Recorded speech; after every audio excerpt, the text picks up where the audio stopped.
இந்திய தேசத்திற்காக முதலில் குரல் கொடுத்து வெள்ளையனே வெளியேறு என்கின்ற வீர முழக்கத்தோடு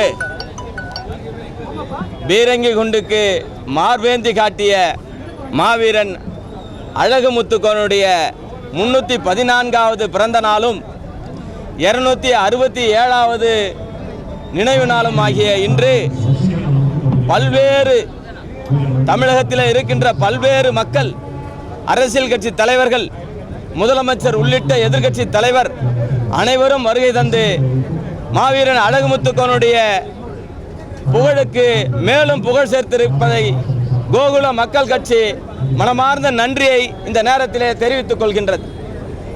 அது மட்டுமல்ல, தமிழகத்திலே திராவிட முன்னேற்ற கழகத்தினுடைய தலைவர் மரியாதைக்குரிய அண்ணன் தளபதியார் அவர்கள் சாதிவாரி கணக்கெடுப்பு நடத்தி விகிதாச்சார அடிப்படையிலே அவரவருக்குரிய பிரதிநிதித்துவ முறையில் இடஒதுக்கீடை பிரித்து கொடுத்தால் தமிழகத்திலே சமநீதி தழைத்தோங்கும், சமநீதி அடிப்படையிலே அனைவருக்குமான சமமான உரிமையை நிலைநாட்ட முடியும் என்ற இந்த கோரிக்கையும் இந்த நன்னாளில் வைத்து ஜாதி மத பேதமின்றி அனைத்து மக்களும் ஒன்று கூடி இந்த சுதந்திர போராட்ட தியாகிகளுக்கு நாம் செய்து வருகின்ற மரியாதை மிகவும் போற்றுதலுக்குரியது, பாராட்டுக்குரியது.